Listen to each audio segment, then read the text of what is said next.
Hi, everybody. Mike White here. Welcome to this week's blog post. Another great week in our industry. The clients that I'm speaking to are seeing a solid series of new pre-approvals, people making offers, people excited about getting out and hunting for that house, people going under contract.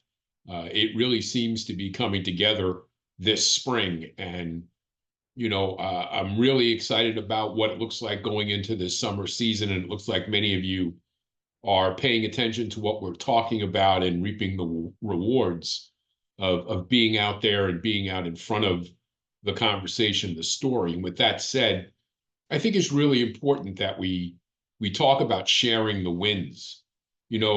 Every deal that we close is a victory. That family, that person who gets that house, the transaction that takes place, the seller that succeeds in selling their home to move on to what they need to do, as well as all the people that surround that transaction who are involved in that transaction from one point of view or another. And I think one of the things that we have to remember, and one of the things that I really push my people to think about, is sharing those success stories. Because let's be honest, people love a great story. People really beg to be inspired. And it's very inspiring to people when they see people that they consider to be much like themselves go through a process that they themselves would like to do, and then see them succeed in having accomplished it. I mean, there's a lot to people wanting to see and root for people to succeed and be inspired by that success to go out there and to do the same thing. And we see it all the time because, let's be honest, that everybody not only loves a winner, but they want to be one.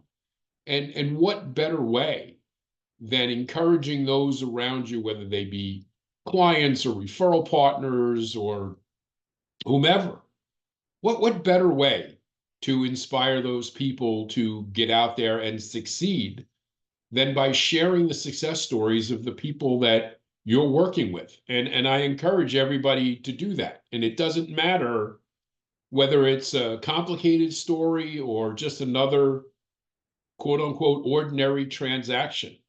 It doesn't have to be that big of a deal. It just has to be that it happened. And whether that deal came together in 15 days or 15 months, each one of those closed loans is an opportunity to share a success story, to find the people, much like the clients that you've worked with, just like the involvement of those referral partners and the people involved in that transaction. Those success stories can be viewed by many other people who would like to be in that same situation and can be inspired by those that you're serving and those that you've helped get from point A to point B and to win. And my teams that I'm working with are using all sorts of different ways of doing it, whether it be YouTube or LinkedIn or Facebook Live or any of the other social media platforms that you care to use. The reality of it is a quick video about the circumstance, and whether or not the client themselves wants to be part of that video, whether the referral partners or the people involved want to be involved in that video, whether nobody wants to be involved in that video and you just want to share a generic version of a success story about what happened and how it happened. Getting that out there and sharing that information is an opportunity to inspire people through the success of you helping somebody navigate the process and to cross the finish line. So you can't undervalue that. I've got loan officers who are telling me that they put out a success story about a transaction, and people will comment, people will email them, people will call them on the phone. And if nothing more than to share their story or to call them and ask for how can they do it. And the reality of it is, in the mortgage industry, there's only two reasons people don't succeed: is they won't follow your plan on how to get from point A to point B, or they won't pick up the phone and even make the approach to try to see if there's a plan that they can follow to get there. And we'll be honest, we all know there's not anybody out there that's not capable over time and effort of becoming a homeowner. If they really want to become a homeowner, they can do what's necessary to succeed. So just keep that in mind. And if you've got any questions about how people are doing it, or you'd like to see some examples or whatever, you can just let me know. This week, economic news. Obviously, there's always something going on. We had the ADP report earlier this week.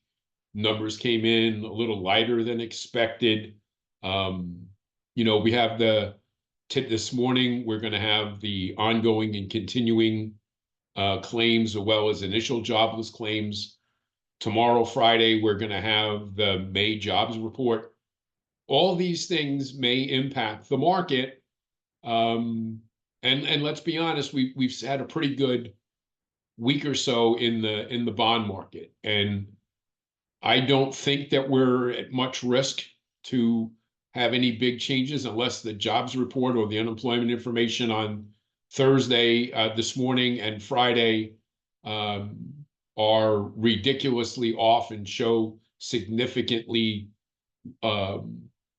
higher claims or lower claims or whatever. I think if we run as expected or slightly weaker than expected, we're going to continue to see the bond market maintain itself and potentially improve.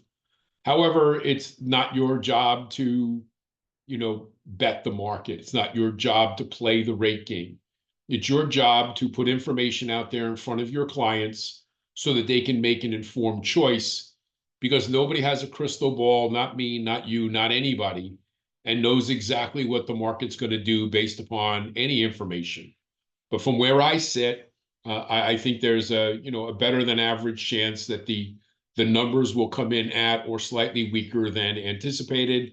And if that's the case, we can continue to see the bond market doing what it's doing, and that's slightly favorable, for us week in and week out. And hopefully, rates will continue to improve. And to be honest with you, as long as nothing surprising happens and rates don't go flying the other way, I'm good with that, because you know what? Consumers right now are good with it. They're not stopping their journey to buy a house because of where interest rates are today. We're still well below historic averages. We can make these payments work. It's something that can happen, and we can always refinance them down the road if the market improves. If you have questions or comments, Mike, imtcoaching.com. Talk to you again next week. Take care.